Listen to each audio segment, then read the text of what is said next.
Hey guys, got Evetty Satterfield. I've made her tell it to me like 5 times to make sure I do it right, and I still screwed up. So, anyway, Miss Satterfield is on school board. She is the vice chair of the Knox County School Board. We got a chance to do a mobile show with her. Scheduling's been real crazy as of late, and I apologize for that. But I don't know, it's good chat. It's good fun, so it'll be coming up here in just a second. We're almost in agreement at gmail.com. You can find us on Facebook, on Twitter, on YouTube, or you can go to our website, almostinagreement.com. There are all the episodes available online, as well as any of your favorite major podcast providers are on there too. While you're at any of these places, please like, share, friend, follow, subscribe, retweet, thumbs up, whatever it is to help us get the word out. We're going to keep working through school board stuff. There's some major stuff other than masks going on, and it's worth talking about and being trying to stay up to date on it. So we're talking to the people that are doing the work, and that's what we do. So stay tuned, hang out, enjoy Miss Satterfield, and we'll have another show for you soon.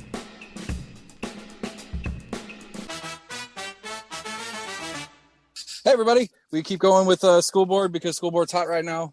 Taking a little bit of break on the city because we've got not really. I'm trying to get debates together for the city races, but make sure I say it right.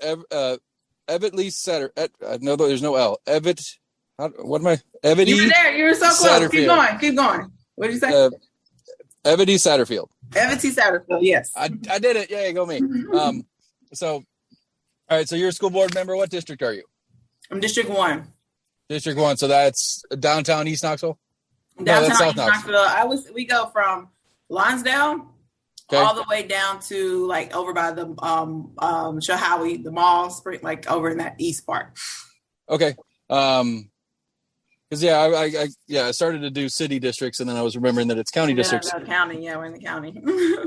for now, we'll see how that all shakes down in the next couple weeks. That was that this week? Did you go to that this week? The rezoning conversation that they invited the school board to? I did not go. I was out of town, but we do. Okay. I am informed about the process itself. Yeah, I talk to my county commissioner a lot. Good. Lundy, right? Daisha Lundy, Yeah, she's been on the show a couple times. She's great. I enjoy her very much. So anyway, I just screened myself off. So I don't know, for me with the school board stuff that I think is the most important thing for us regular people trying to understand how school board works is what the actual policy function school board can do versus what's handed down from the state. And so I don't know, because the mass things and I'm just tired of talking about it. I guess we'll start there anyway, because it's just gotta, how do you see it as far as the numbers of parents? Because I feel like the school board meetings have this strong contingency of no, this strong contingency of yes, just like we had last year in the county commission meetings. And I guess my assumption on it has been from the get-go on both these mask and shutdown topics and stuff like that has been that there's probably a real significant majority that's just kind of in the middle. It's just help me get through tomorrow.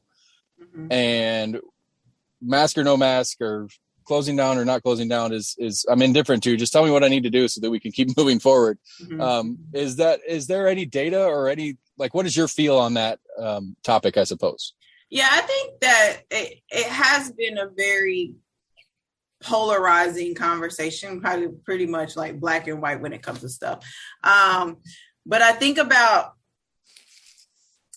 so my perspective, if we stay here at mask, right? My perspective isn't yes to mask or no to mask. It's what do we need to do to keep our schools open and to continue learning if learning is even feasible within the pandemic and the climate that we're in? So right. Whatever that means, let's make it happen. But because we're not able to elevate as a community, as a society, as a whole to that larger conversation, we just continue to stay at yes to mask or no to mask, then we can never raise our consciousness or raise our thinking to, okay, take the mask out of the picture. What's happening in our schools? And that's always just trying to been my angle when I'm on the board, is trying to elevate the conversation to the larger issue right. at hand. And that's because I know I'm in education. I work in education. So I see things that are happening on the ground that we're not even discussing at the board level. And I think that is because people really don't know how effective a school board could actually be, from the community to the people actually serving on boards. Right. Because I mean, we've been at this for a couple of years now, and I've been digging in to try to understand this. And like, one of the things that's always frustrated me is when I watch people campaign, regardless of what they're running for, they always talk about schools. And so it dawned on me to actually ask the question, who actually has some authority here? Because a city councilor, I've heard them say it, but they don't actually have any authority in the conversation. A county commissioner, other than some tiny budgetary stuff, really has nothing to do with it, but they'll say it in a campaign speech. But I think more importantly, what people need to understand about a lot of stuff is that it's a lot of the stuff is coming out of the state level that you guys can't do anything about. And so trying to get that information out to the public, it's like, well, I mean, we've already had a couple people announce their intentions to run next year as far as for the upcoming school board. There's all sorts of calls for people to get rid of X, Y, and Z that's currently in the school board. But I don't think people quite understand that some of the stuff has nothing to do with you guys. It's stuff that the state puts down on you, and you just gotta kind of have to deal with it. So like for me, I'm always trying to find whose feet to place the blame correctly at. And I think that's the most frustrating thing, because I think there's certain aspects that you guys are getting flack for, and the mask isn't 100% on that list, but it kind of is, that you guys are getting stuck with the blame on, which it's McKinsey and Gloria Johnson and Massey and Manis and all the different state reps that are the ones that are actually getting some of this stuff in place, but they don't seem to catch any of the flack for the conversations that are happening. Yeah, I think so. To take a step back, right, and remove it from the conversation of blame, but really look at our state as a whole. And so there's only 4 large school districts in the state of Tennessee: Shelby County, Nashville, Chattanooga, and us. We only have 4, but even within those districts, we only have so much representation at the state level. Most of our state representation is in our rural, smaller counties. So there's policies that they're able to push when it comes to schools that benefit rural districts, but really hinder a urban district like a large district as our own, right? And so yes, like funding, like the craziness in funding, yes. Yeah, right. So we have our representatives that can advocate and champion. McKinsey is a huge champion for whatever, and Manis is too, for what we need as a school. But there are 2 votes that might think this way versus the rural districts that we have as a whole state, right? And so that's a reality at hand. And then you also have the state board. So you have state legislators that have their hand in education, but you also have the state board of education that has policies that put through too. And so, yes, there are things that our hands are tied because the state says that you just have to do that. And we also have a lot of governance within the local body that we could be doing, that we could do more. And a lot of that is driven by really understanding the function of the school, of a board member. And so that's setting good policy, that's knowing our data. That's the one thing that I'm pushing for as vice chair, is for us to really take an assessment of where do we stand in Knox County schools when it comes to academic achievement? Where are the disparities? Everyone thinks that they're all in my district, District 1. That's because we don't know the true data throughout. So that data needs to show, because there's disparities all throughout Knox County. So what's the assessment within Knox County? And how do we govern policy and have a superintendent that can be held accountable to moving that needle forward? That's our realm of control. Right, because I was reading the other day, there was something about how and I don't know if it's a grades thing or not, but there's been a significant drop in white males going to college. And so, how that lines up with how they're coming out of high school, and whether that's a result of some of the high school stuff. And again, kind of spreading it around on what schools are doing what inside the county. It did, like, I guess what I'm getting at is, like, some of the college data is showing what's happening in the high schools a couple of years later, and it's not lining up with the assumption that you were just putting out as far as a lot of the worst grades are in your district kind of thing.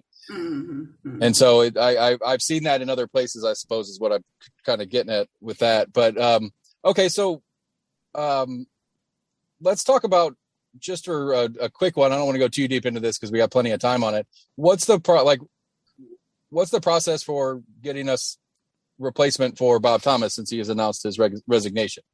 Yeah, so the sole responsibility of a governing board of education is to hire and work with the superintendent. That's our only one employee. That the Bob Thomas has 9 employers, or 9 bosses.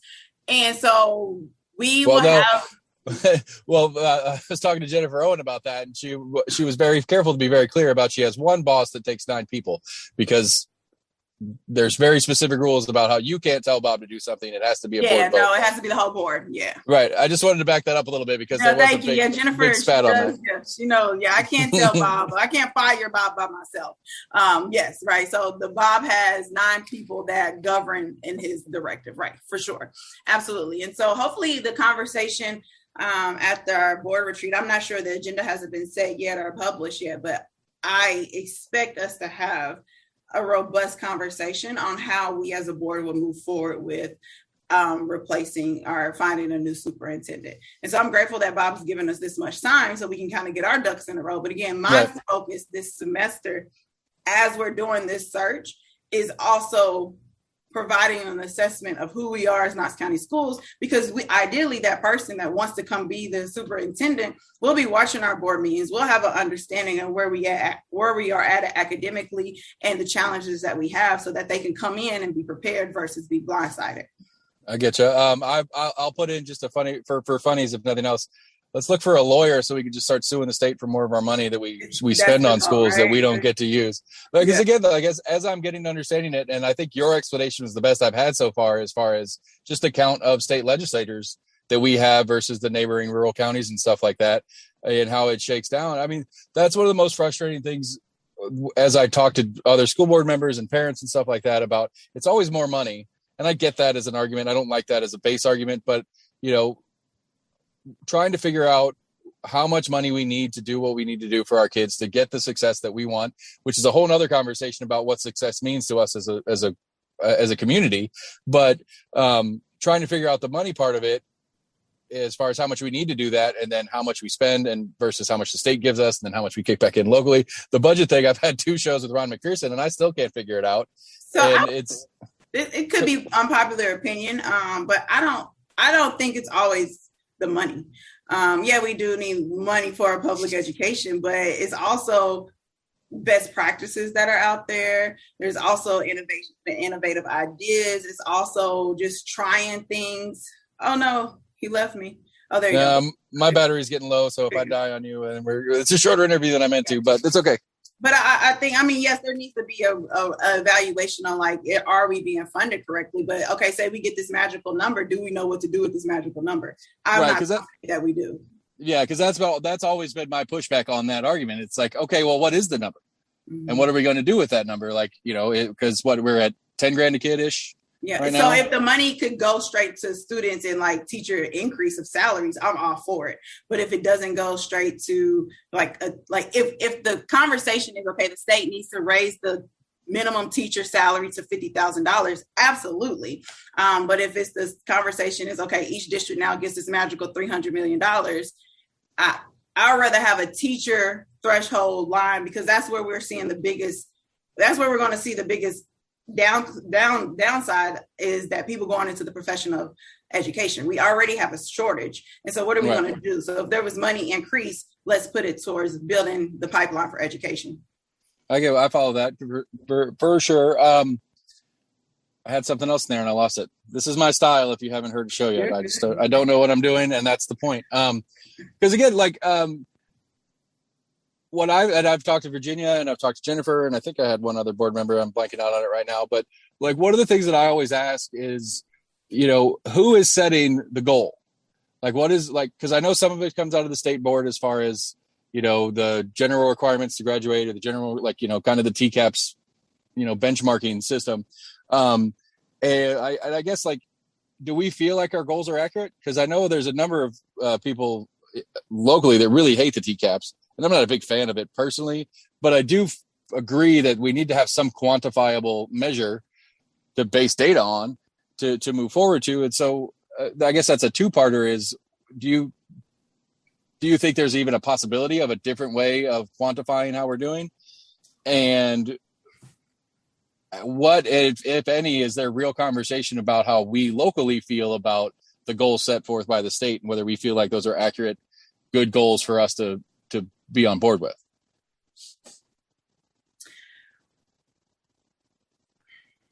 So I have 2 answers for that.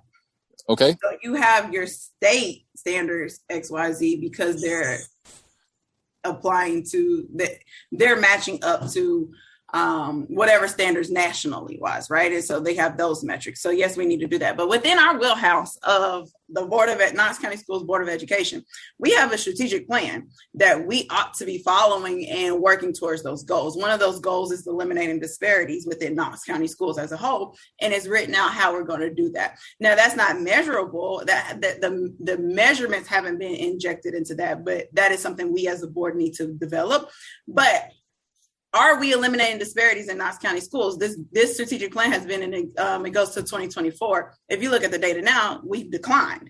And so there's things within our wheelhouse that, yeah, we can point to the state and say they need to do this, but there's even things within our wheelhouse that we can control that we haven't moved the needle on. So I would much rather focus on doing what we have in our wheelhouse versus trying to force the state to get rid of TCAP scores, right? And so because we have our TCAP scores, whatever they're called, we have our own stuff we need to work on that has nothing to do with the state. Right. Okay.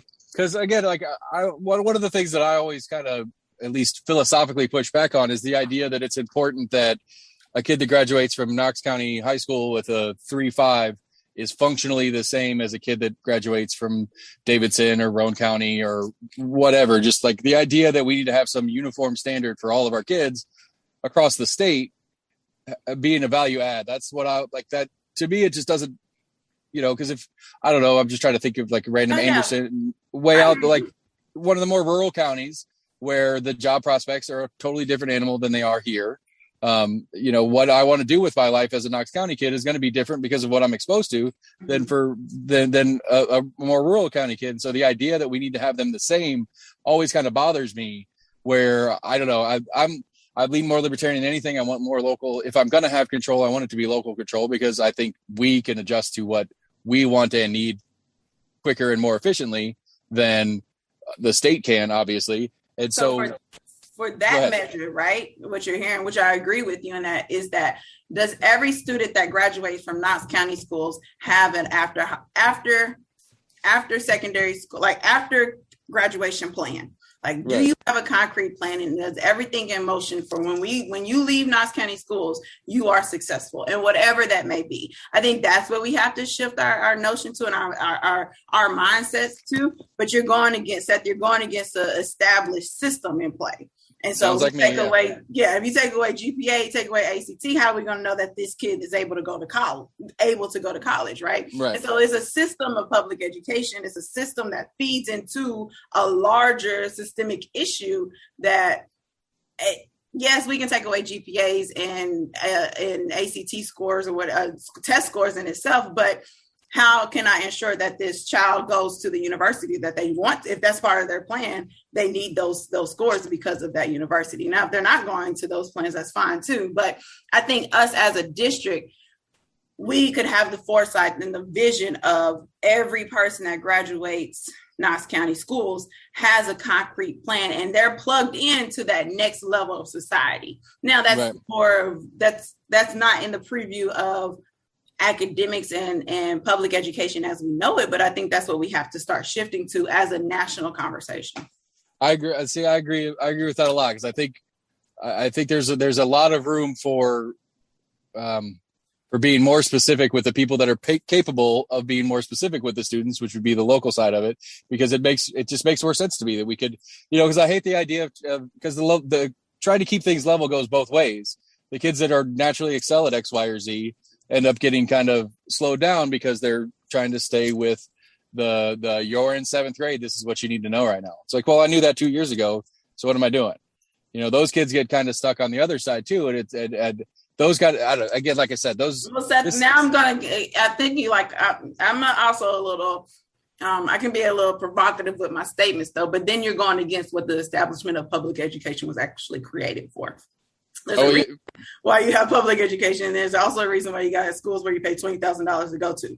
And so it's like, yeah, that's the vision and that's the goal, but does that go against America's capitalistic system? Right. Well, I like capitalism a lot, and I'll push back on that part of it because I think I firmly believe that a privatized system could do better if it was allowed to, but I understand in the world that we live in, it's not going to happen because it's too easy to turn into these super profit-rearing machines instead of actually having a base goal. Because again, it goes back to the how do we quantify success? If I'm running a private school, the way I would quantify success is that I have students that graduate, that go out and get work and are happy and making a ton of money. That would be how I would quantify that success. And then I would build on that premise of saying, you bring your kids to me and you pay me the money I ask for. And then I get you the kids like the other kids I've had in the past. It makes sense to me. But like, I think the base U.S., I 100% agree that the base U.S. education system is not built to make anything special. You know, this is learn how to work in the structure. You know, I can't remember who said it, but it's basically to be able to read and think enough to understand the instruction manual from your boss, but not read and think enough to question why you're doing what you're doing. Mm-hmm. That's the system that we have built over the 100-something years of U.S. public schools. And it's especially as the economy is shifting on what jobs are, that system doesn't work anymore. It doesn't. And there's that, again, that goes back to what we were talking about earlier. Well, more money in the schools. It's like, yeah, but if we're going to keep just producing philosophy, we got to shift the philosophy of public education. Right. If we're just going to keep producing gears to run in the big machine, what's the matter? Yeah. If that's what the idea behind the whole thing is, which I mean, as cynical as I guess it sounds, that's how I feel like it is as a parent, as a product of the Knox County school system, or the U.S. school system rather. I've lived in a couple different places, but that's how I feel like it is. It's just, you know, those that are lucky enough that have parents, and I was one of those that had parents that pushed me into college, and I was able to do it without taking $1 gajillion in debt. Not that I've done a lot with that education, but you know, without. But see, yes, right. That's the conversation. But that's where effective board members can locally shift that narrative. Like that's within our control to say, okay, this is what a profile of a Knox County student should be able to do when they leave out of here. So we can put those policies and procedures in place. We can hire a superintendent that has that type of vision. Now just be locally, but there is autonomy and control in some areas to start shifting that. Now, the big swipe of public education is a national conversation, but there is room if we have forward-thinking people to be able to do that on a local level. Well, see, the big swipe is just get rid of the National Board of Education, and then we don't have to worry about them, and then we can just take care of our stuff locally, at least on a state level, if not locally. I'm sure there's plenty of pockets that are not approved. Well, you know, I mean, we can't all be part of the war machine and make money that way either. So, you know, we just got to live with what we have. But I mean, I don't know. I 100% agree with most of that. Again, I'm more of the pro-capitalist, but that's fine. We can argue the pros and cons of. No, I'm capitalism too. Like I run my own company because I know that I make more money by working for myself than I do under somebody else. Well, I think I think that's one of those too. I think just to get on my high horse for a second, I think one of the things too is I think just like any other isms out there, there is a narrative version of what capitalism is and the way what we call capitalism and what capitalism is actually functionally, if it worked more accurately to how it should be designed, because I would barely call the U.S. system a capitalist system anymore anyway. I mean, you know, you have major drug companies dumping vaccines, which is pretty amazing. They got it out that fast, but they get to go through a whole process that they don't have any, you know, legal recourse if they did a really bad job or not. Yeah.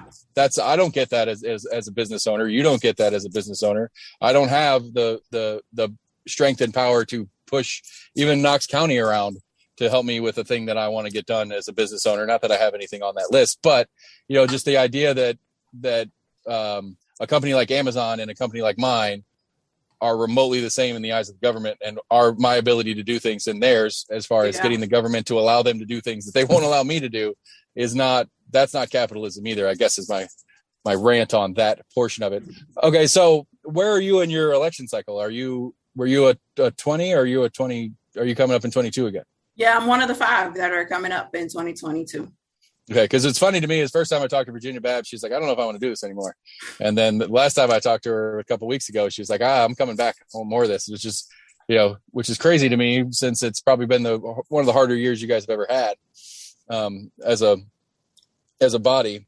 I don't know if it's a matter of want more of this, but it has been a very difficult year, and it's almost as if I would not want anybody else to come in right now. if that makes sense, because absolutely. It's too wild right now. Right. The institutional knowledge that you have is going to be a lot harder to catch up to with everything else going on for somebody new. That makes sense. And also too, the superintendent, that's the Super Bowl of a board member. Like we made it. Like I had this opportunity. I definitely want to continue this process. So I made it to the Super Bowl. I can get on board with that. Any football analogy is a good one for me. So I'm down for that. Moving forward though, like, again, like it sucks because the mask takes all the air out of the room as far as other things to talk about. Is there anything that you've been working on that maybe getting missed because of all the noise on other stuff? There's always stuff that I'm doing.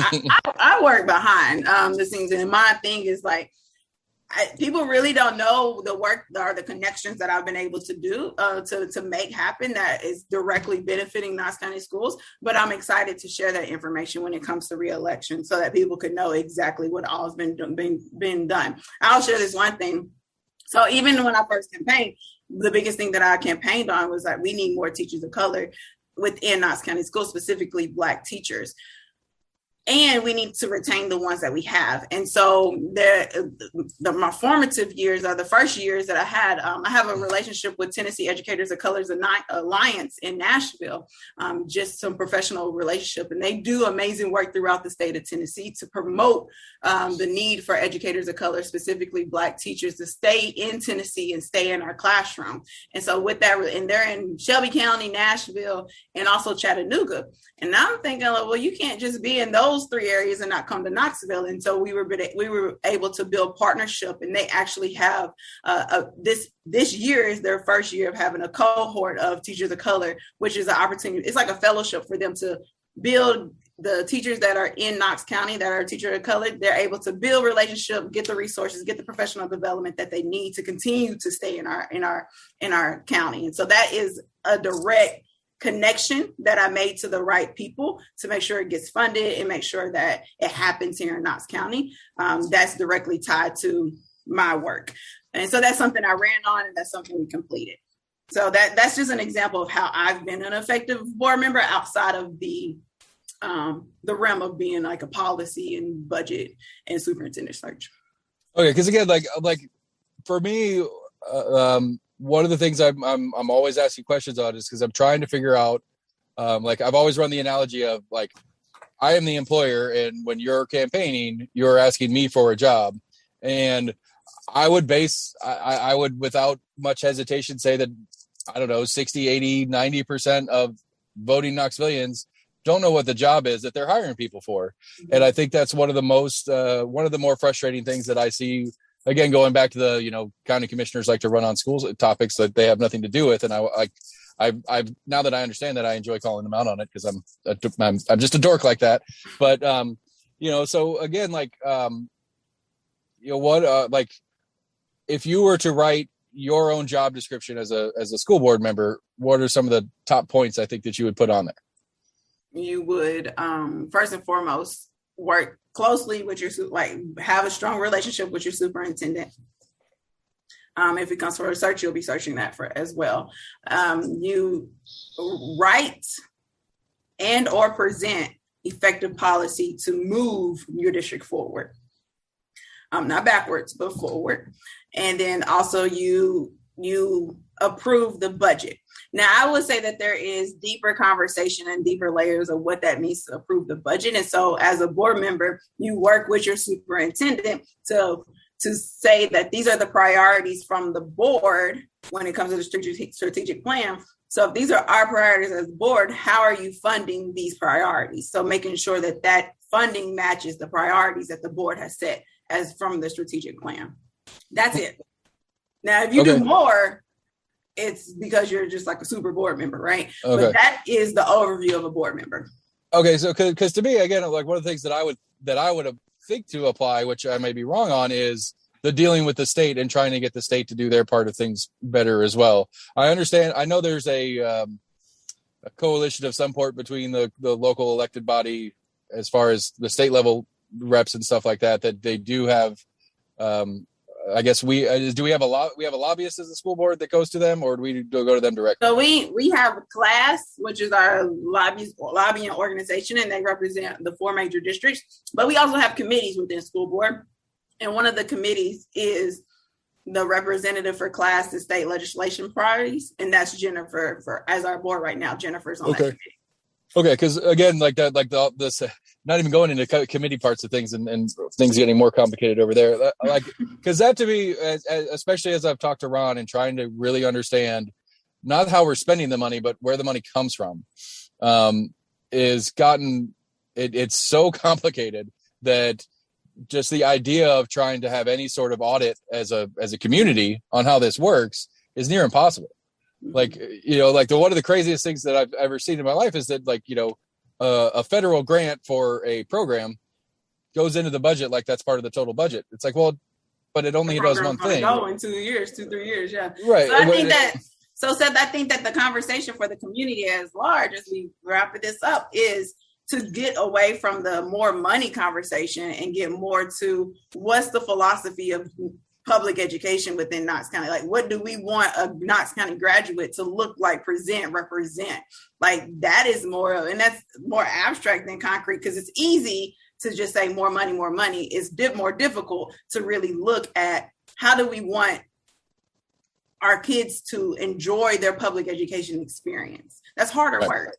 Yeah, and I think that's more important work, and that's why it should be harder, I suppose, because of that. Because I do think that is not something that the average person thinks about. They just think about back when they were in school, it was just get it over with. I'm out of here. And, at some point you start having the conversation with your family and or counselors and teachers about what you're doing after. But it's just kind of like, I don't know, maybe I have a skewed view because of my personal on it, but it was just get this thing over with for me and go on with whatever's next. And I think that failed me a little bit as an individual, and I won't blame that on the school system per se. That's partially my, my headspace at the time, which is a weird headspace to be in as a teenage boy, but trying to get through all that. And at some point in there, I feel like there's ample opportunity to help at least draw a picture of what you can be as a kid. And I don't think that is something that has been a normal, at least in my history, as a normal thing of the school system, because it's just that cog system. It's just get you out of here good enough to do X, Y, or Z, and then you go on with your life. Yeah. And right, you have dynamic people that intercede that opportunity, right? So you didn't have that special touch from a teacher that kind of shook you out of that. But every time I'm in the vicinity of kids, or that I have opportunity to teach and educate young people, my goal is to spark the joy of learning. If you're able to spark the joy of learning into a child at an early age, whatever system you put them through, they'll figure it out, right? Going back to how do I think about this system to get benefit versus benefit someone else? And so if we can spark the joy of learning at an early age, they can get through the public education system that we have in place until we as a society start shifting as a whole. But kids, even if it's the matter of putting your head down, get through it, when they become adults, because we spark that level of learning, they're going to continue to thrive. Right. I'm down with that. However we could figure out how to get that implemented. Because again, I think the problem with this is it's more abstract. It's harder to just go, man, this is a thing and this is how we do a thing. You need to know X by third grade. That's an easy factor to put in place. And again, I think to me how the way to judge it, and again, in abstraction, is that we go find kids that graduated in 2000 and say, how do you feel about your education? How do you feel about your life? And it's a feel. And I know that's a squishy word, but it's a feel, because, I could be doing other things, making more money, X, Y, or Z, but, I have a happy family and we do all the things. And there's a positive, there's a net positive in my life that I'm pleased with. And how much of that is a result of the education system that I got? Because then there's the really more economics, full on, angry capitalist at it. It's like, well, I want kids to graduate that go out and get high paying jobs and stay local and get those high paying jobs. And, we're a sales tax state. So I want kids that graduate high school, make a bunch of money and spend a bunch of money, because then we make more money as a state. Mm-hmm. And that's a win. That's a more, win-win.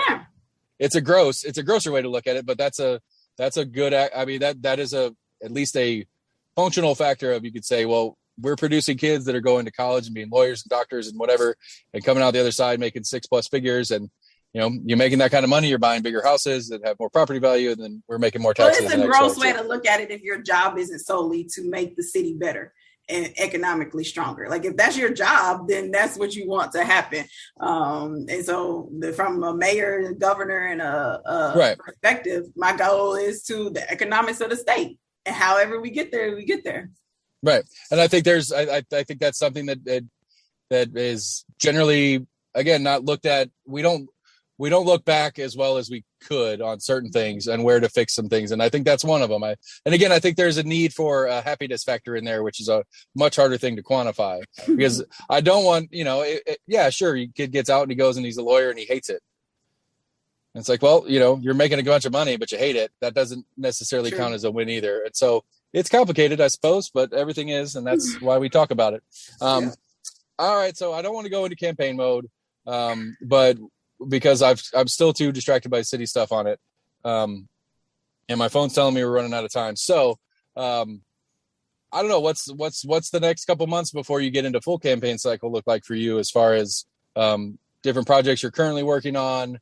Obviously the superintendent hiring process is going to get going, but what's some stuff that is kind of has your biggest attention right now in the next, to finish this first semester out?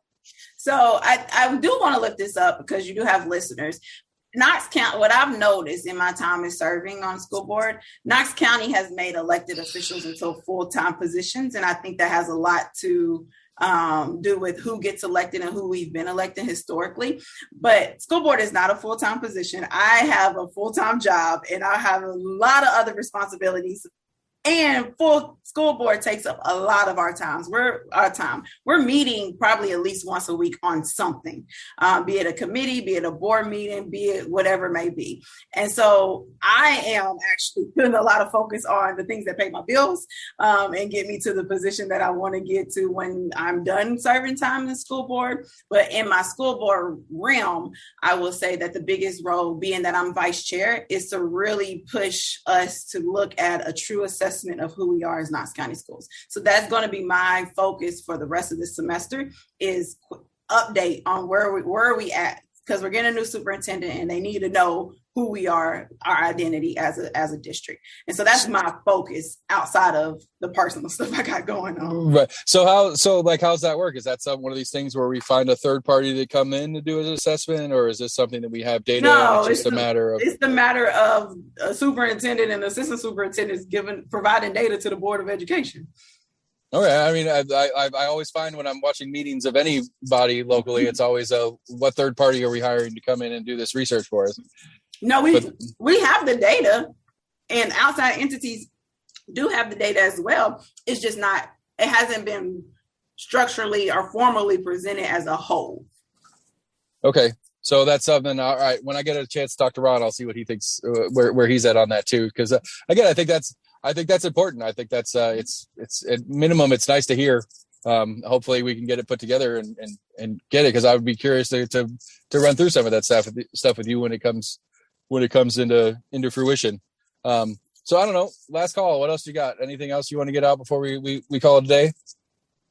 I am running again, so I like all the support I can possibly get. And I don't know. I just want people to stay engaged with schools outside of mask. And I understand that's a huge issue that's going on right now.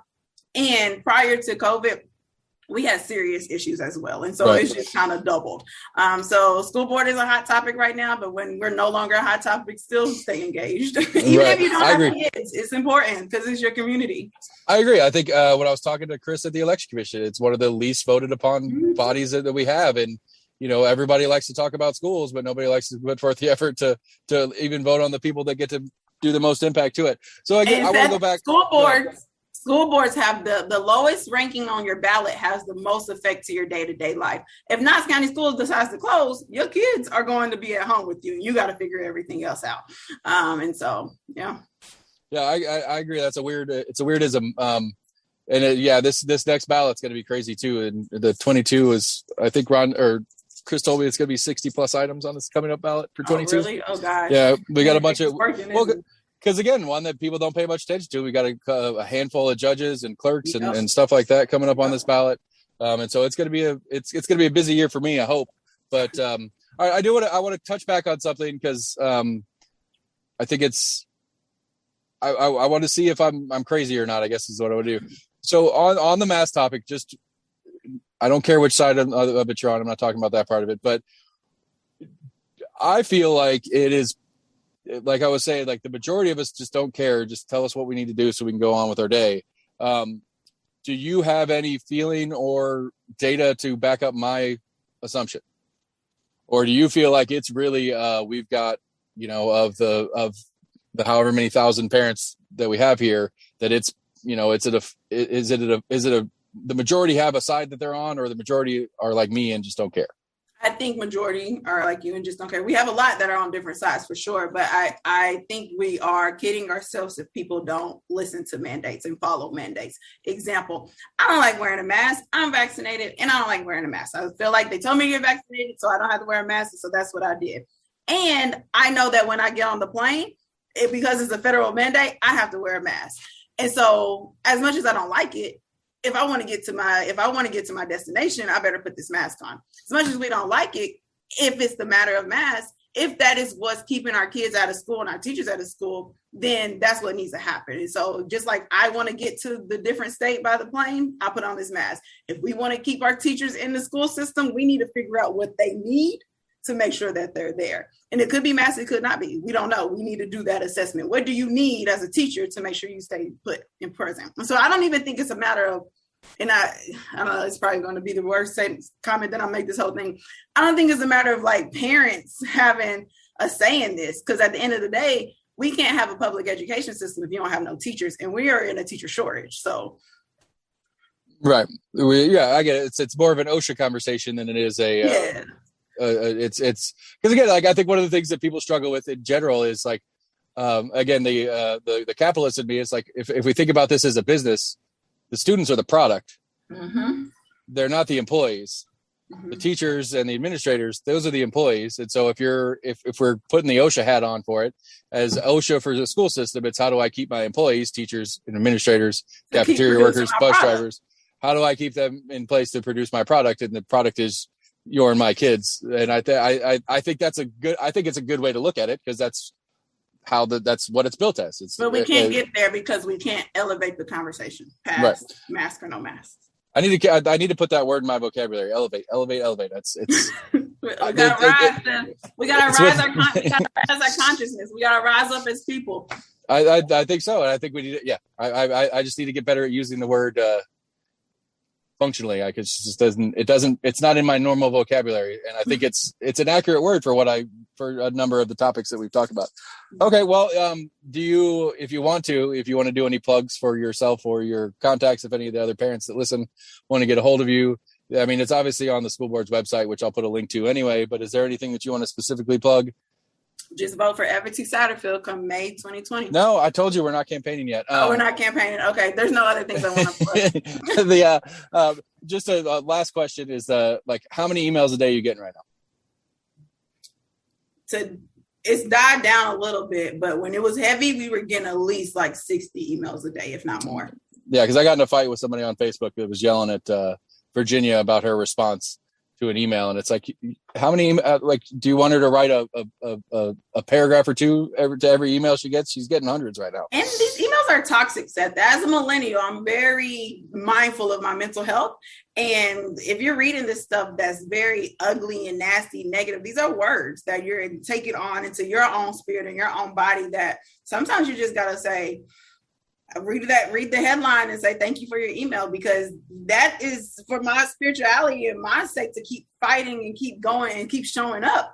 I can't carry all of that. So, but I think it's an interesting example of the failure of our ability to communicate with each other in these systems. And I'm not going to say it's an individual's fault or people's fault. I just think the way the systems are set, it's really hard to communicate. Mm-hmm. People want to feel heard, and they don't realize that when you blast stuff at people, they might kind of catch a glancing blow of it, but they're not really hearing you either. And yeah, we're people too. I think that's the last word I want to say, is that your elected officials are people as well and humans as well. I think that is a good place to close on. I really appreciate you being flexible with me and my time and the craziness that's going on with me right now. And we'll be in touch. We'll do it again in person like we tried to do. And then I can get you in the studio and we can have a good time. When does this play? I'm going to go pick up the kids from school here when we're finished. And then we have a tutoring session. It'll be up today at some point, but it'll be, I mean, if nothing was going on, it would be done in 15 minutes, but it'll take me a couple hours to get sat down and work Oh, out. you're good. Thank you, Seth. Cool. I appreciate you. Have a good one. Bye. Wait, hold on. I want to make sure I got it right in my head. Evetty Satterfield. Mm-hmm. Okay. So then when I do it on the show or when I do it on my intro that I had later, I can make sure I say it right. I'm not a names person. I apologize. So it comes from my two grandmothers, Eve from Evelyn, TTY from Betty. Emphasis is on the T. So Evetty. Okay. Evetty. Okay. I appreciate you. Have a great one. Bye. Evetty. See, I can say it. I know how to do it. I can learn names. Really appreciate Evetty for coming out and or sitting down with me and taking time. I enjoyed it very much. She's School Board District 1. We are almost in agreement at gmail.com. Find us on Facebook, Twitter, or YouTube. Go to our website, almostinagreement.com. You can go there and get all the episodes, or you can go check out your favorite podcast provider. We should be available on there too. If we're not, shoot me an email at almostinagreement@gmail.com, and I will figure out if I can get on that podcast provider for you. Got another big show coming in another day or so, and then I'm trying to line up some stuff for next week too. It's been a busy couple weeks here trying to get the household in order and things like that. So, life happens, but we're going to keep on working on what we keep on working on, and we're going to get it out, and hope you guys enjoy. Stay tuned for more stuff. Like I said, we appreciate y'all. Have a great day.